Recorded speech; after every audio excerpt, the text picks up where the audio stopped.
It's the When Fishing Podcast. Applying techniques. Then I put the C rigs on the A rigs. Bringing fresh ideas. They can't all be good ones. Talking stories. Reports. About 5 knots out of the wind. Conservation. You're probably too close. All to make you and I better fishermen.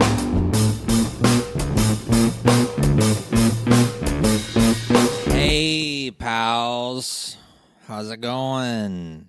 I got 2 reports for you, and then we'll get underway. The first one was pretty much right before I released the last podcast. I mentioned it at the end. Have you heard that? And so I got word that the tuna were making a little coastal run, and you only get one of those a year, and it's about this time of year. So, like, I didn't really want to go even fish. I wanted to take, like, a week break.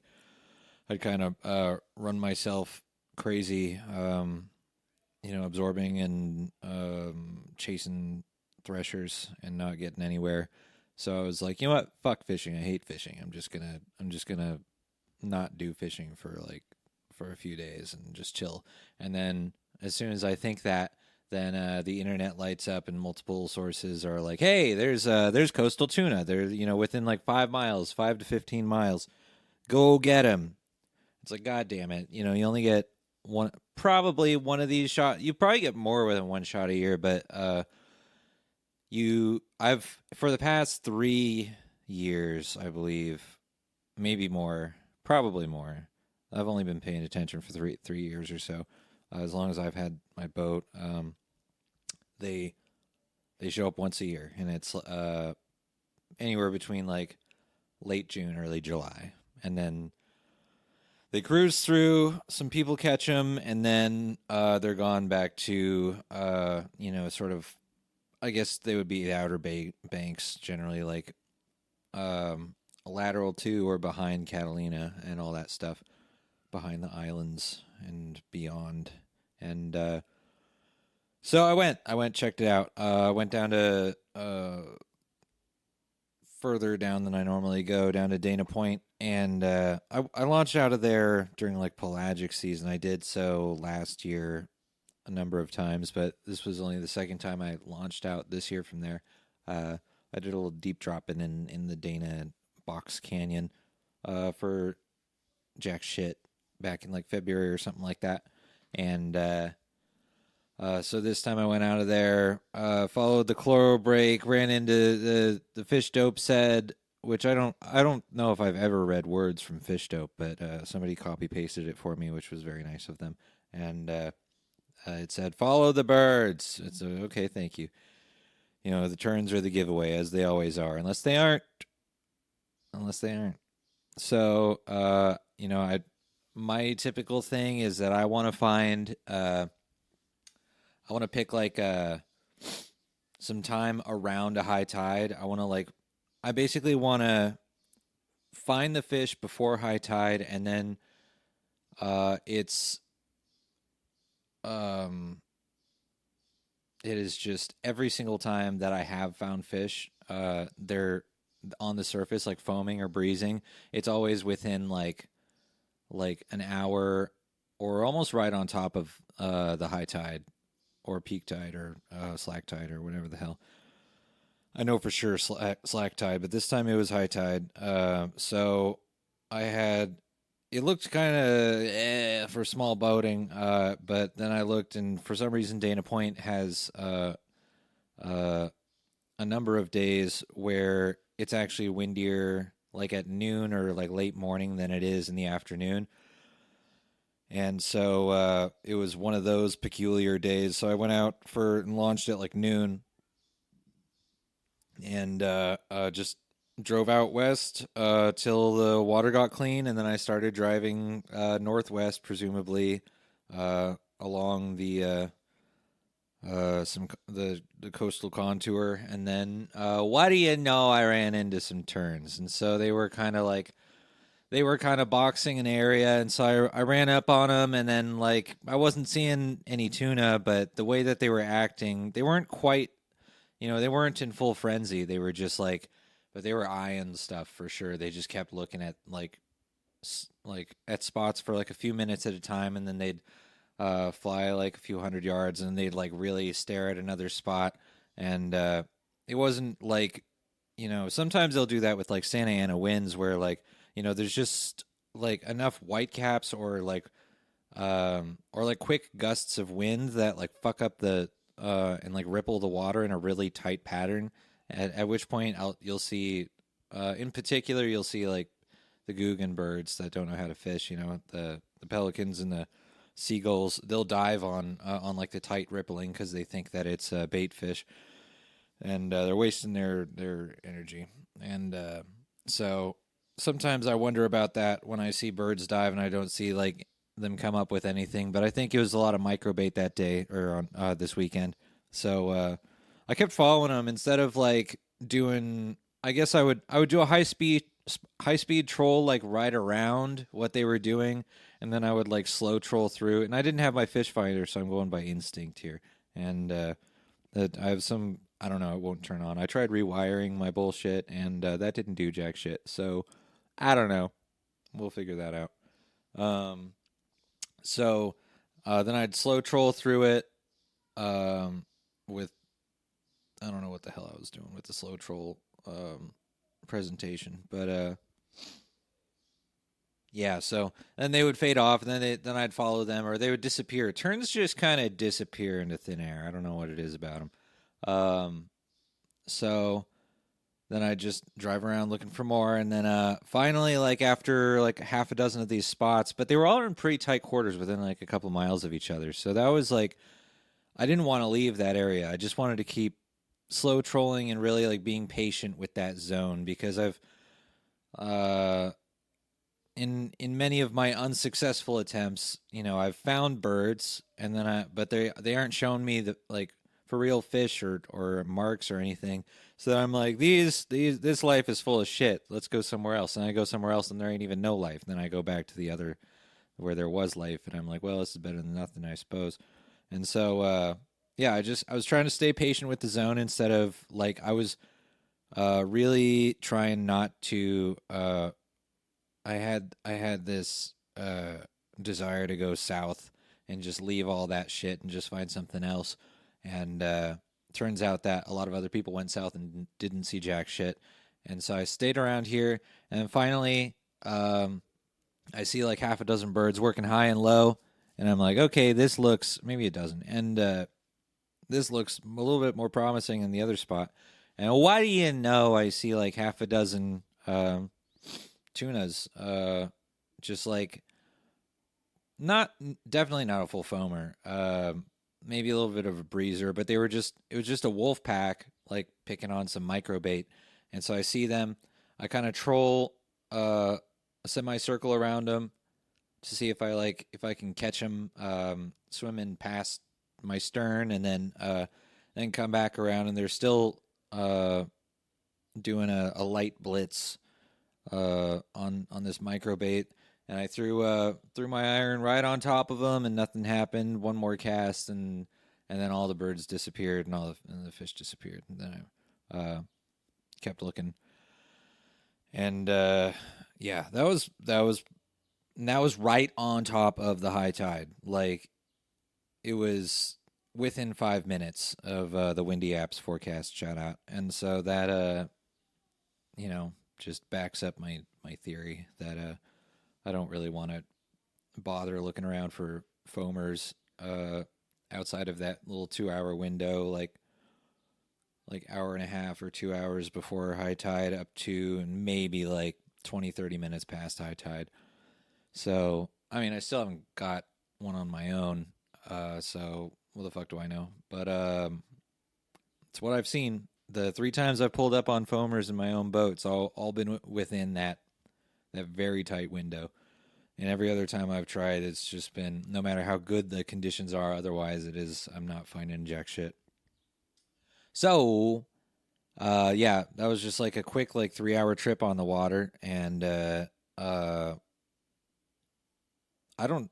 The DFW surveyor said that nobody else really saw anything besides me. So, did what I could, and you know, solved half the puzzle, so that's cool. That's fun. Now I just kind of don't expect to see any more tuna until like November or something, unless I really make a moonshot for like the slider, the 277 or something around Catalina, which I don't really have any desire to do with the 4 horsepower right now. That's like a 3+ hour ride, and yeah. So the next report, next little story time.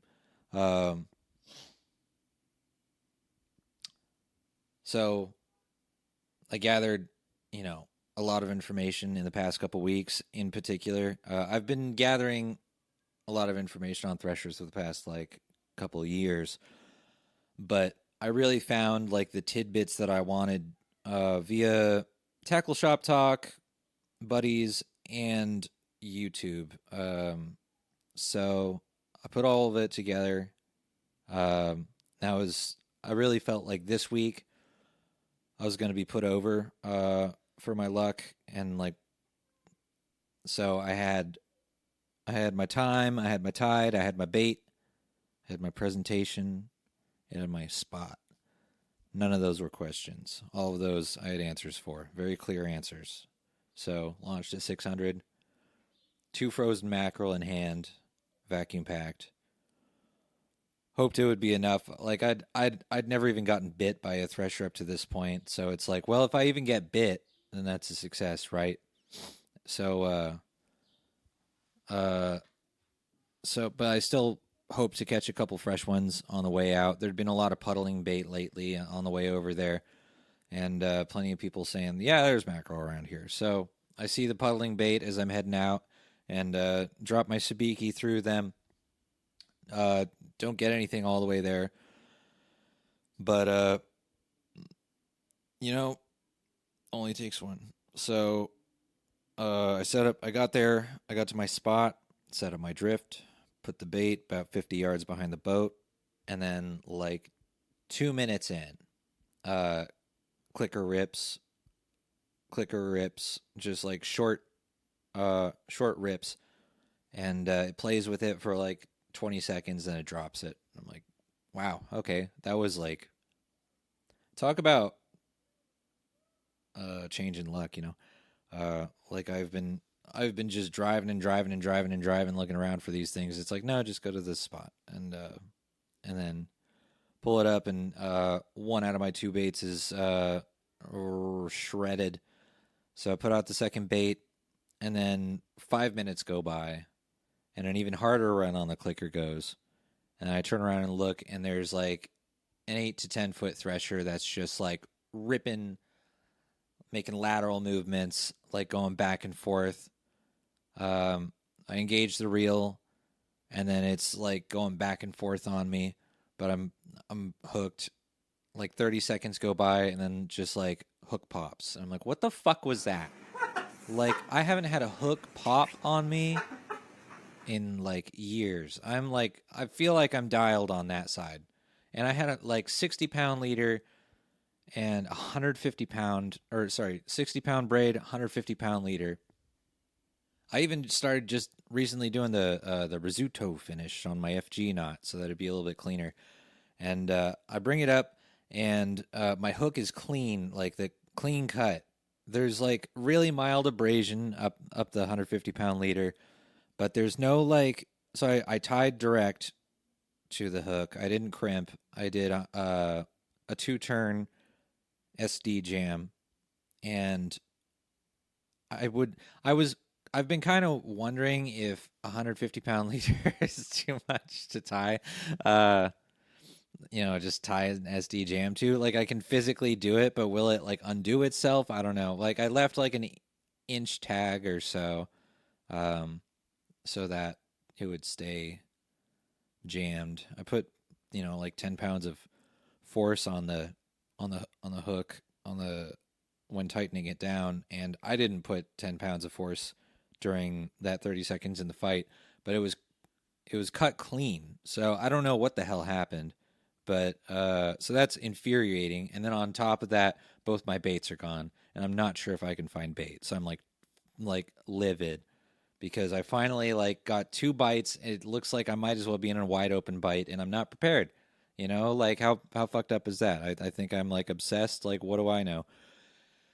So I go back to the puddling bait. I go back like a mile, and then I switch out. I had a chrome 4 ounce sinker on the end of my sabiki, so I switched that out for a little quick fish, like a 4 inch quick fish, and I start trolling that, and then I catch a mackerel like a few minutes in. So I'm like, okay, thank God.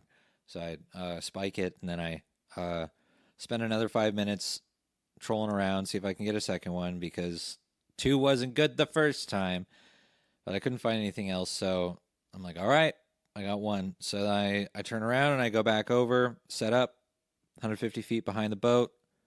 Nothing's happening for 2 minutes. Nothing's happening for 5 minutes. Nothing for 10.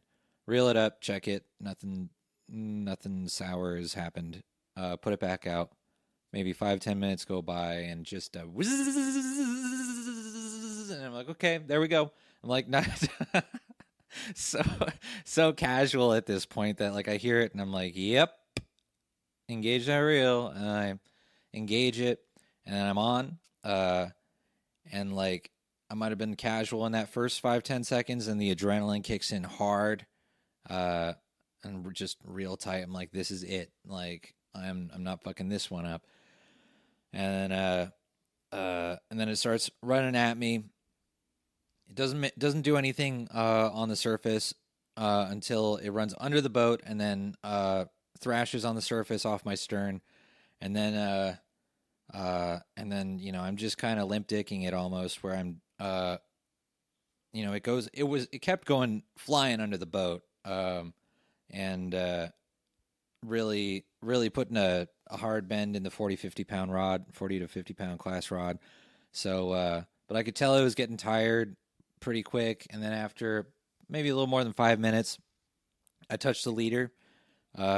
Makes a few more runs. I touched the leader a couple times, then finally I'm able to grab the leader, pull it up, pull it all the way up to the boat, gaff it in the mouth. Game over, bro. So I was thinking about releasing the fish that I would catch this day, but after the frustration of the day and kind of thinking about how much I've gone through for the past couple of years of honestly kind of overestimating what I got to do for the Threshers to make it happen. And so kept it, cut its gills, started bleeding it out, taped out at 48 inches on the fork and like another 49 on the tail. So 97-inch fish, 8 foot. So that's pretty sick and chonky. And brought it in and then started moving. Saw another couple people working the same zone. Flashed them the tail and told them where I got it, and then started going, and my engine stalled, and then I started dancing my way back with starting installing. So I have some engine troubles now. I got back to the dock without having to call towboat, but yeah, my original plan was to take it on the land, take a picture, take a nice portrait of my trophy, and then go back out, clean it, put all the meat in my bag and dump the body and be on my merry way. But I was not going to go back out with the way that my outboard was working. I was happy just to get back. So then I had to not break down the inflatable boat, just throw it on top of my roof. I threw the fish into the hull, and then I just slid the boat with that up onto the roof of my car with all my might, and then got home and then pulled the shark off my roof, threw it over my shoulder. This thing's like 100, I think 100 pounds is a safe guess, like 120 pounds. It was this is a struggle to I threw it over my shoulder and then went through my gated courtyard of an apartment complex. And it's all lush and green in there, and I'm walking through there with an 8-foot shark on my back, and then I go up my stairs and I drop it on the kitchen table, and I don't have a big enough cutting board for this shit, so I just got going. Thank God my girlfriend wasn't home because she would have murdered me. And yeah, it was, if how much, even after bleeding the fish, like how much blood is there in a 100-pound animal? There's a lot. So I got it all cleaned up. Kitchen is totally fine. I don't smell it anymore, or I don't smell it at all. Did a damn good job cleaning it up. Steel wool and bleach, bro. And thank God there's like 9 layers of paint on everything. So I kind of shredded the paint a little bit, but who's gonna know? So yeah. So now I have like probably enough thresher meat for a year. Um, so I'm happy. But I did realize, like, so I'm satisfied. I'm happy that I got my thresher finally. But at the same time, it was like realizing I was like trying to play chess this whole time, and then I realized that it was checkers. And so once I realized that it was checkers, I was like, oh, that's it. That's all I gotta do. Okay, all right. So then I went and did it, and it was like, yeah, that was really easy. I didn't need to do all that. I didn't need to do what I was doing before. I thought it was like I really like wanted it to be like an inshore offshore chase where I'd be like chasing bait, and then once I find the bait and the dolphins, I'm gonna find the big game fish, and then I'm gonna fish around the bait ball until I hook up, and then it's gonna be mad, and then uh, it wasn't like that. It was just like, oh yeah, just go over here. This specific like couple acres of water like holds them in the summer, um and I'll get into the conservation side of it in just a minute in the next like sub segment because I am a little bit worried about hyping this up too much for how much the fishery itself can sustain any hype. So yeah, so there it is. There's my story.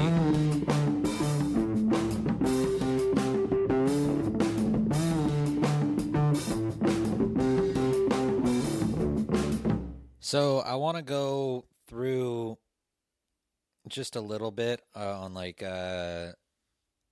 conservation, mostly relating to threshers, and like just a little bit of general ethics on keeping uh keeping what you keep and why and how you keep it and stuff like that. So I went into the thresher thing pretty much with the same idea that I've had for the last couple of years for it, where like if I catch one, I want to keep one of like a certain size where it's like it's gonna feed me for a good while, um, and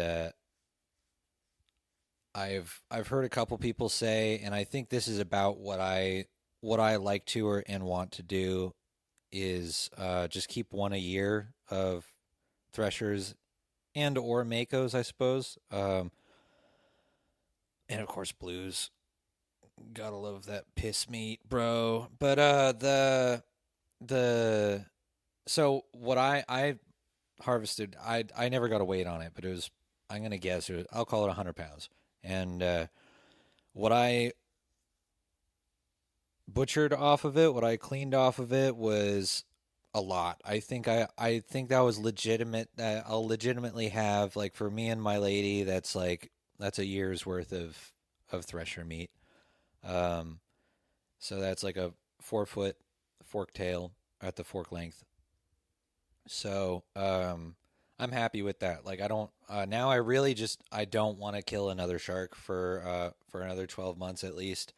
And we'll see. Maybe I'm fucking sick of thresher meat after a year, and then I don't want to kill another one for the next year. So then it becomes every other year. I don't know, but I know that I don't have that. I don't need to be modest or nothing. I don't have that big of a reach here. But at the same time, if I am going to publish things, whether I'm publishing this podcast or I'm publishing reports regarding a story that maybe excites people and inspires people to go out and catch threshers, and maybe inspires them to keep the threshers.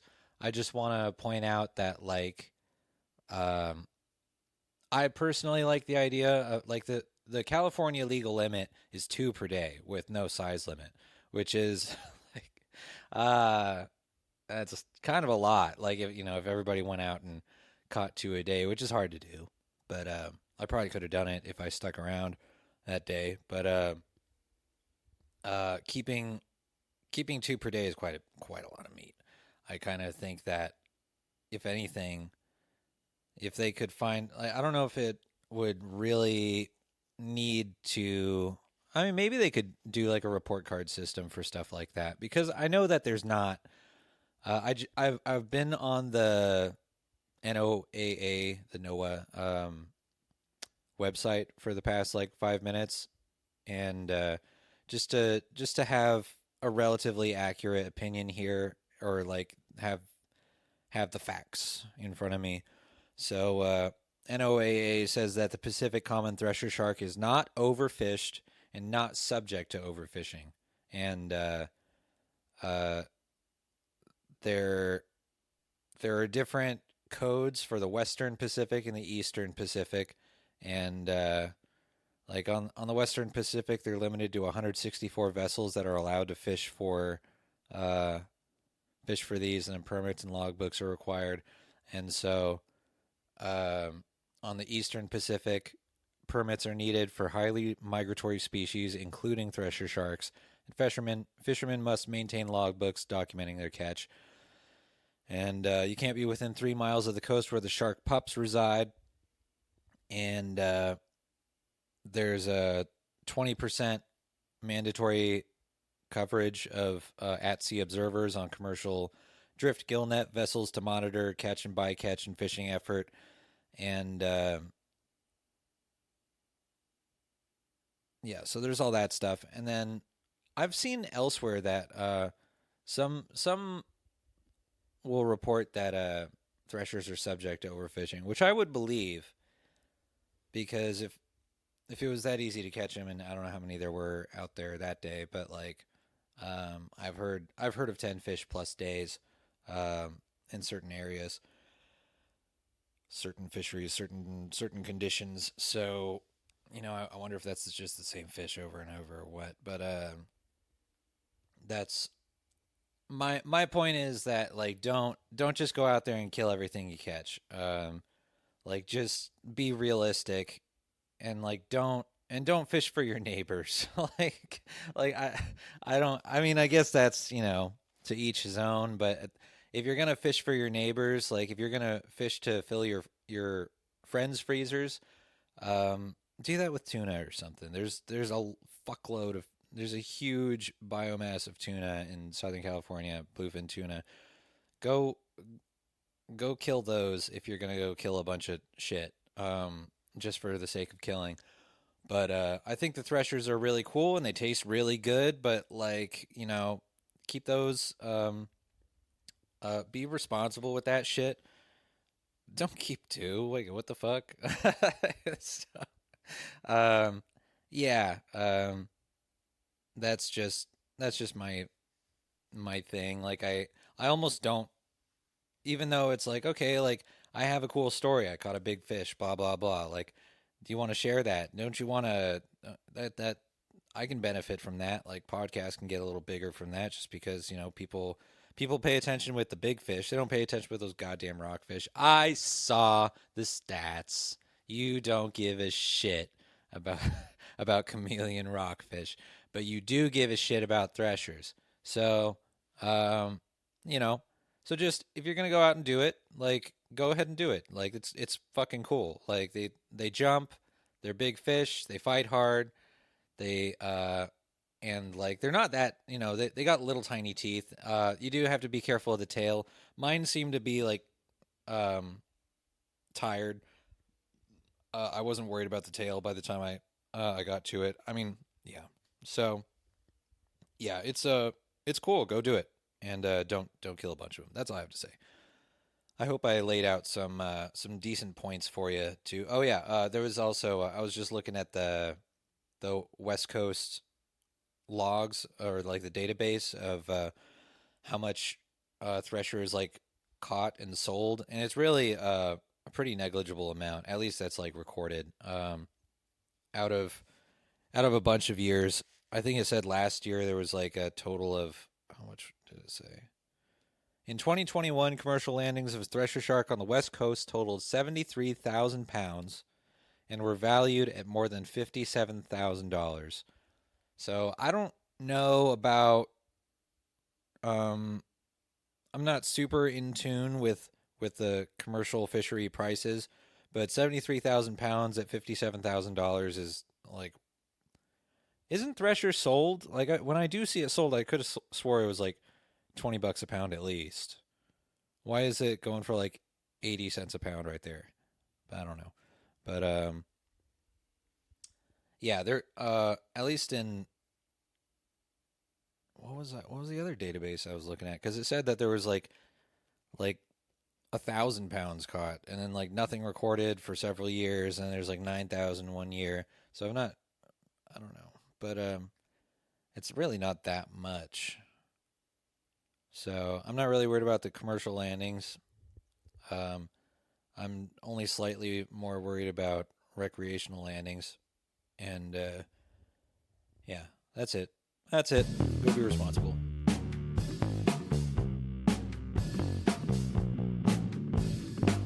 All right, what's the game plan?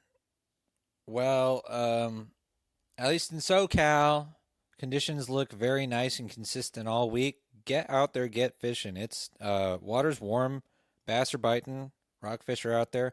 Barracuda are consistent over off of Long Beach. If you want to look into that, uh, I think the tuna are out there on the on the secondary and tertiary banks or whatever the fuck you want to call it, out behind Catalina and all that shit. The There's a lot of shit. What am I gonna do though? Well, if I get my outboard fixed, so my issue with my outboard, I know everybody wants to know this more than the Threshers. What's wrong with Jeremy's outboard? Is uh like it died going over like 1,000 RPMs. I don't know what that's all about. Email me if you want to, if you're an internet mechanic. I'm somebody one or two people told me on the way home that like, oh, maybe it's a fuel filter. Like people kind of I originally thought carburetor because the carburetor's always not doing its job, you know. It's like that's its job description. And so I think I've got some fuel filters lying around somewhere, so I got to go find those because I saw it was in my purchase history already when I went to order them. I have 3 of them lying around somewhere apparently. So apparently, if I fix the fuel or if I replace the fuel filter, it might be okay. Um, I might need to clean the carburetor anyways. Uh, but yeah, so I won't like. I had to the last like mile or so back to the harbor. I had to run it like 600 RPMs idle. Like it didn't let me do anything else. It would intermittently let me get up to like 3,000 and then it would die. So I can't do nothing with that. I guess I could go. I could go fix it. Or I could attempt to fix it myself and then go fish in the harbor for like spotties and shit. And then if it's acting okay, then I could go out of the harbor. I could try that. Um, but my current idea of what to do is if I do get the outboard fixed, I might go out again for threshers at the beginning of the week. I still like the tides for it. Um, it's another one of those pelagic fish that like the peak high tide. So there's a little hint for you. I don't want to tell you too much yet. I kind of want to get out of the season before I lay it all out of what I learned. But yeah, that shit'll come out. Don't worry about it. It's on the internet. If you look around. But yeah, I've built my manifesto and it worked out. So I kind of want to test that manifesto again and see if it's as easy as it was that time, or if that was just like if I just got really lucky. So yeah, I'll potentially fish for threshers again, but I've been on a roll the last month with new species with the threshers, with the thresher and the all the rockfish I got. And then I think there was some other incident of catching new fish. Oh, the flatfish from like a month ago or something. So since I'm on a roll with that, now there's this week is a really good set of tides for like sunrise corbina fishing. Um, I think like Tuesday through Friday, the low tide will be like right around sunrise, a little bit before, a little bit after. That's how it goes. And so I think I want to get out there and do that. I still haven't got a corbina. A little short of 20 years of surf fishing, and I still haven't hooked one. So what the fuck? Maybe I've hooked one, maybe I lost them. But yeah, I gotta go get one of those, and then I can move to Australia. But yeah, so that's my ideas. But if you're and or I might want to go look for the barracuda. Um, Pulling on some logs. I haven't done that since I was like 15 or something. So that'd be cool to get back into. And I don't really want to keep them. Uh, maybe I'll just throw a single hook and shake them off at the boat. But that sounds like fun fishing right now. So I'd consider it if my engine gets going. But yeah, there's a lot to do. We've entered the start of the peak of the fishing season where we got a lot of shit going on. So you got your barracuda, you got your teas, you got your tuna, and the yellowfin and the bluefin are still like mixed in the schmedium grade down at the border. So if you want to go down to San Diego on a full day trip, I'm seeing like the Grande and some other boats are. It's not wide open fishing, but if you know what you're doing, you'll probably be able to pull one out of the pick bites that they're having. You're basically getting like one fish a person. So at that rate, that normally means that there's like a few guys on the boat who really know what they're doing, who are putting on like two or three fish, and then like three-quarters of the boat gets skunked. So if you know what you're doing, I bet you could do something with that kind of trip. And if you don't, maybe save your money till it's a little more consistent. But yeah, a lot going on. So do what you want to do. Be safe. Don't keep two threshers. And have fun out there. Good luck.